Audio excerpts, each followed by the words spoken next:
समृद्ध बनने की असीम शक्ति। इसके 5वें चैप्टर में हम पहुंचे हैं, प्रार्थना करके अमीर कैसे बने।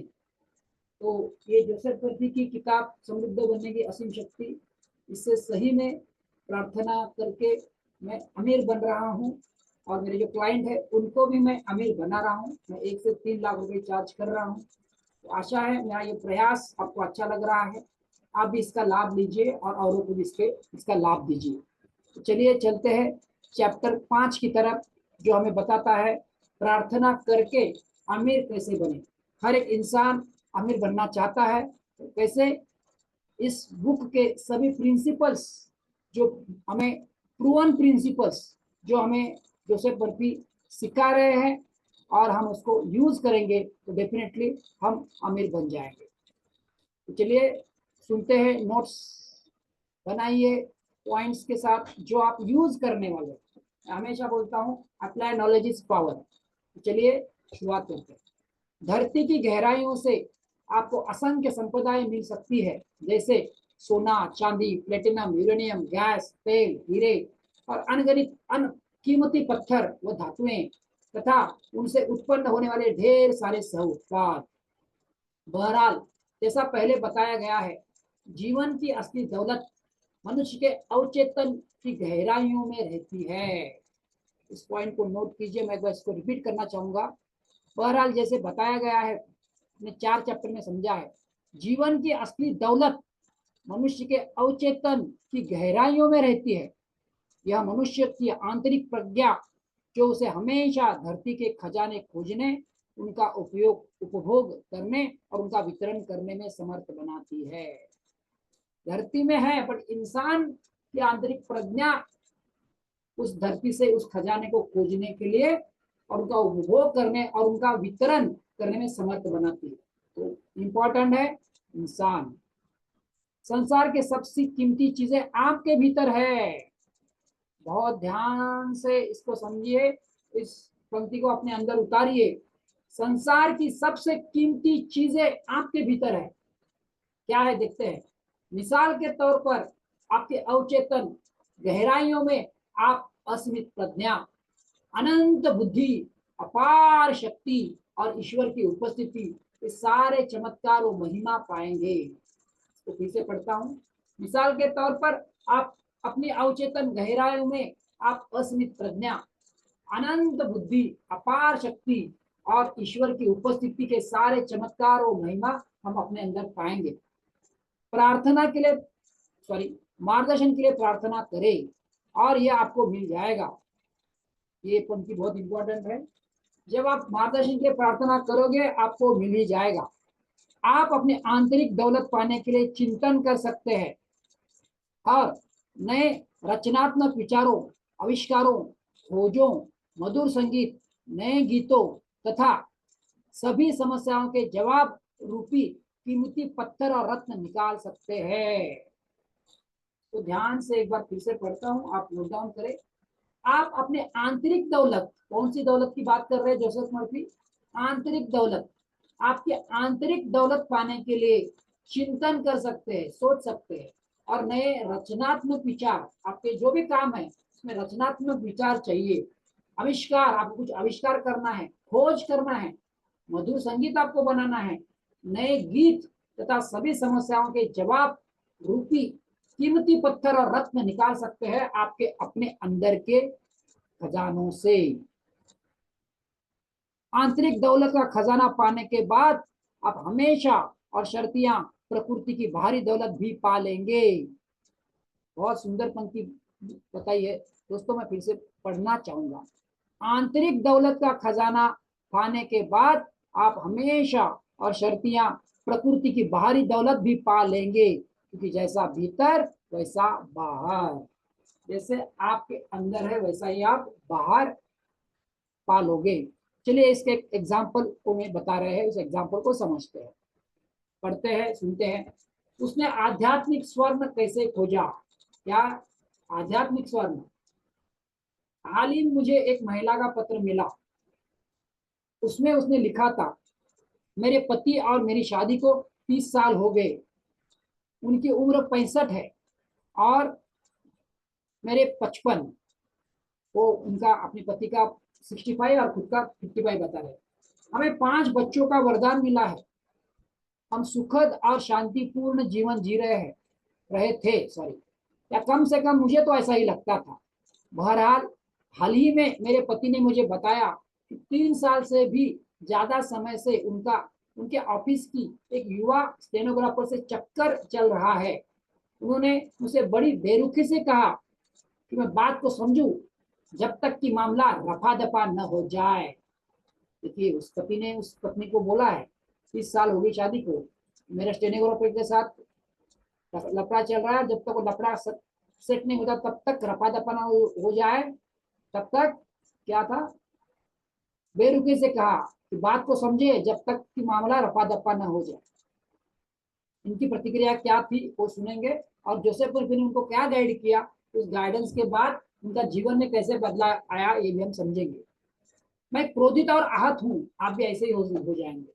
मेरा मन द्वेष और नफरत से भरा हुआ है। इससे भरा हुआ है मन, द्वेष और नफरत से। बच्चे सदमे में है, उनको समझ में नहीं आ रही बूढ़ा बाप अभी क्या कर रहा है। हालांकि लोग कहते हैं कि मैं आकर्षक, बुद्धिमान और सुंदर हूँ, लेकिन मेरा खुद पर से विश्वास उड़ता जा रहा है। चिंता मुझे खाई जा रही है और मैं रात को सो भी नहीं पाती हूँ। मेरे साथ विश्वासघात और छल हुआ है। मैं हताशा में हूँ, मैं क्या करूँ। समझ रहे हो, उस महिला की शादी को 30 साल हो गए, उसका पति दूसरे के साथ अफेयर कर रहा है, तो ये पूरा नफरत द्वेष से भर गई है। खुद आकर्षक है, बुद्धिमान है, सुंदर है, ऐसे लोग बोलते हैं, तो खुद का विश्वास उड़ रहा है और चिंता खा रही है, रात भर सो नहीं पा रही है। उसको लग रहा है कि विश्वासघात और छल हुआ है, तो निराश हुई है। जवाब सुनते हैं, बहुत इंपॉर्टेंट है। मैंने उस महिला से कहा, जोसेफ नबी उससे क्या बोल रहे हैं, मैंने उस महिला से कहा कि उसका पति निसंदेह नैतिक दृष्टि से कमजोर है। देखो ये पॉइंट बहुत इंपॉर्टेंट है, ध्यान से इसको समझिए। निसंदेह नैतिक दृष्टि से वो कमजोर है। पति में असमर्थता और कमतरी का गहरा एहसास भी है। किसका? असमर्थता और कमतरी। लंबे समय से चले आ रहे चक्कर से यह पता चलता है कि उसकी निष्ठा और चरित्र खंडित हो चुके हैं, क्योंकि वो अपनी सहकर्मी का शोषण कर रहा है। वो कितनी गहरी बातें और बहुत अच्छी तरह से जोसेफ ने बताया। लंबा चक्कर से पता चलता है कि उसकी निष्ठा और चरित्र दोनों खंडित हो चुकी है और सहकर्मी का शोषण कर रहा है। वो उस सहकर्मी के प्रति कोई जिम्मेदारी या समर्पण महसूस नहीं करता। वो चाहता तो है श्रीनिवास के साथ करना, बट वो कोई जिम्मेदारी और समर्पण महसूस नहीं करता, जो उसकी इस बात से स्पष्ट होता है कि जब तक कि मामला रफा दफा न हो जाए। ये बहुत बड़ा एनालिसिस है, साइकोलॉजिकल एनालिसिस। आगे पढ़ते हैं। मैंने अपने पत्र में यह भी लिखा, मतलब जोसेफ भी उस लेडी को पत्र लिखकर बता रहे हैं, आपके पति के मन में गहरा अपराध बोध है, साथ ही परिणामों का डर भी। क्या है उसके पास? दो है, उसके गहरा अपराध बोध भी है और परिणाम क्या होंगे उसका डर भी है। क्या डर है? वो जानता है कि इस चक्कर का पता चलने से आप पर कितना बुरा असर होगा, इसका उसको डर भी है।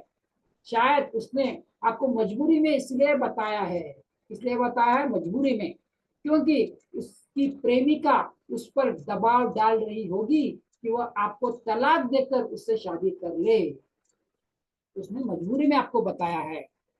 वह इस समय दोहरी मानसिकता की अवस्था में है। ये इंपॉर्टेंट है समझना, वो एग्जैक्टली किस प्रॉब्लम में है। तो वो दोहरी मानसिकता की अवस्था में है। एक और तो उस पर अपनी प्रेमिका के साथ रहने की खुमारी सवार है, लेकिन अचेतन रूप से वह आपके साथ रहना चाहता है। तो क्या दोहरा है?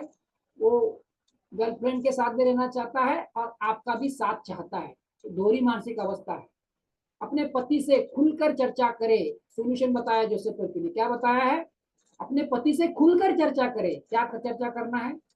उसे साफ साफ बता दे कि उसमें इतना नैतिक साहस, मानसिक नियंत्रण तथा बुनियादी इंसानियत होनी चाहिए कि वो तुरंत इस चक्कर को खत्म कर दे। एग्जैक्टली आपको क्या चाहिए उसको बताना है। क्या चाहिए? खुलकर चर्चा कर उसको बताना है, मुझे ये चाहिए। क्या? इतना नैतिक साहस, मानसिक नियंत्रण तथा बुनियादी इंसानियत होनी चाहिए कि तुरंत चक्कर को खत्म कर दो, मुझे ये चाहिए। कह दे कि उसे ये करना ही होगा, क्योंकि आप इस तरह से नहीं रह सकती। आपको क्या चाहिए बताओ, वो चक्कर खत्म कर दो, क्योंकि मैं इस तरह से नहीं रह सकती। जब विवाह में एक दूसरे के प्रति कोई वफादारी न बचे, तब विवाह एक नाटक, मजाक और खोखला संबंध बन जाता है, जो आपको गवारा नहीं है। आप ये नहीं चाहते। मुझे ये नाटक मजाक नहीं चाहिए। शायद उसकी प्रेमिका आपको इस बारे में बताकर कहती कि आप अपने पति को छोड़ दे, लेकिन आपके पति ने संभवतः आपको यह बात पहले इसलिए बताई क्योंकि उसके मन में आपके साथ रहने की इच्छा है। देखो, जैसे मैंने कितना बढ़िया सोल्यूशन दिया। वो आकर इनको बताए, उससे पहले पति ने बताया है, क्योंकि पति आपके साथ रहना चाहते हैं। मैंने जोर दिया कि वो ऊपर बताए तरीके से अपने पति से खुलकर बातचीत करे। कैसे बात करे? खुलकर। जो है अपना बताए, मुझे क्या चाहिए ये बताओ, और क्या नहीं चाहिए बताओ। मुझे आपका साथ चाहिए, वो मुझे मेरे जीवन में नहीं चाहिए, उसका चक्कर खत्म कर दो। खुलकर बताओ। और दूसरा उपाय क्या दिया, सुनते हैं। उसके अलावा मैंने उस महिला को नीचे दी गई प्रार्थना दोहराते रहने की सलाह भी दी, और एक प्रार्थना भी दी जो वो सुबह दोपहर शाम दोहराती थी। प्रार्थना भी बहुत इंपॉर्टेंट है, पढ़ते हैं आप इस प्रार्थना को। अगर आपको जरूरत है, इसके हिसाब से आप अपने लिए बना सकते हैं। शब्द इंपॉर्टेंट नहीं है, भाव इंपॉर्टेंट है। आप अपने शब्द डाल सकते हैं, जिसको जो चैलेंज है उसके हिसाब से आप अपनी प्रार्थना बना सकते हैं। या अगर आप मेरी मदद चाहते हैं तो बिल्कुल आप मुझे फोन करके पूछ सकते हैं, मैं आपको मदद करने को तैयार हूँ। ऐसे मैंने बहुत सारे केसेस सॉल्व किए हैं। आगे चलते हैं। मैं अपने पति के प्रति प्रेम, शांति, सद्भावना और खुशी व्यक्त करती हूँ। ये बहुत इंपॉर्टेंट है। पति के प्रति क्या व्यक्त करना है? प्रेम, शांति, सद्भावना और खुशी व्यक्त करना है, क्योंकि ये आप दोगे तो आपको रिटर्न में वही मिलेगा। अगर आप पति के लिए दुर्भावना रखोगे तो वो नहीं, दुर्भावना मिल जाएगी। तो उसको सद्भावना, पति के प्रति प्रेम, शांति, सद्भावना और खुशी व्यक्त करती हूँ। हमारे बीच सद्भाव, शांति और दैवी समझ है। देखो, ये प्रार्थना करनी है। प्रार्थना से अमीर कैसे बने, ये टॉपिक हम सीख रहे हैं। हमारे बीच सद्भाव, शांति और दैवी समझ है। मैं अपने पति के देवत्व को प्रणाम करती हूँ। क्या है? पति के अंदर जो देवत्व है उसको प्रणाम करती हूँ। दैवी प्रेम हमें हर पल एक रखता है। देखो कितनी सुंदर प्रार्थना है।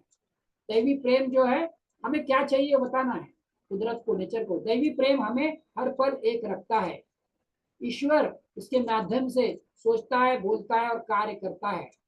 तो मेरे पति के माध्यम से ईश्वर सोचता है, बोलता है और कार्य करता है। मतलब पति को ईश्वर मान रहे, उसके माध्यम से सोच रहा है, बोल रहा है, कार्य कर रहा है। जिस प्रकार वो मेरे माध्यम से सोचता, बोलता और कार्य करता है, तो मेरे अंदर भी ईश्वर है, उसके अंदर भी ईश्वर है। मेरे अंदर से जैसे सोचता है, बोलता है, कार्य करता है, वैसे सेम पति के अंदर।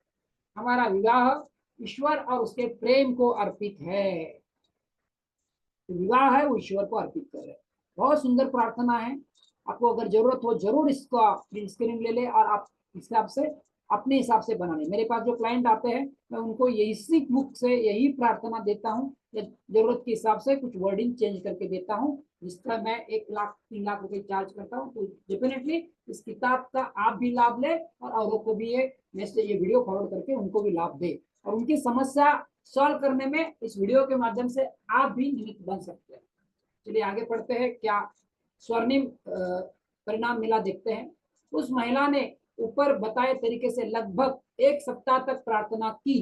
कितना? 1 सप्ताह। आज किया और कल रिजल्ट नहीं, 1 सप्ताह किया दिल दिल से। इसके बाद अपने पति से खुलकर बातचीत की। पहले उसने 1 हफ्ता प्रार्थना किया, बाद में उससे बात की। पति फूट फूट कर रोने लगा। देखो प्रार्थना का परिणाम आया, और उससे माफी मांगने लगा। आज उनके घर में सद्भाव, शांति और प्रेम का माहौल है। पति ने रोया और माफी मांगी। एक बार जब उस महिला ने चिंतन करने का फैसला कर लिया, तो उसे जल्द ही अपने भीतर आध्यात्मिक स्वर्ण मिला। समझ में आया आपको? जब उसने वो प्रार्थना की, पति के लिए देखा कि ईश्वरीय भाव है, ने प्रार्थना देखा था, तब वो पति उधर बदल गया और फिर रोने लगा, माफी मांगा। और आज वो जो उसका चक्कर चल रहा था, वो चक्कर रफू चक्कर हो गया, और उनके घर में सद्भाव, शांति और प्रेम का माहौल हो गया। महिला ने सब कारण क्यों महिला ने फैसला कर लिया था और उस फैसले ने उसके भीतर आध्यात्मिक स्वर्ण मिल गया। आध्यात्मिक स्वर्ण क्या है? सबके अंदर ईश्वर को देखना, ईश्वर का प्रेम, ईश्वर की शांति, ईश्वर उसके माध्यम से सोच रहा है, ईश्वर मेरे माध्यम से सोच रहा है, तो ये आध्यात्मिक स्वर्ण उसने पा लिया। तो दोस्तों आशा करता हूँ ये वीडियो आपको बहुत पसंद आया होगा। मुझे तो बहुत पसंद आया है। इस आए हैं तो उनको मैं निसंदेह आत्मविश्वास के साथ उनको गाइड करता हूँ। ईश्वर मुझे शक्ति दे रहा है, जैसे प्रभु मुझे शक्ति दे रहा है, तो मैं धन्यवाद देता हूँ।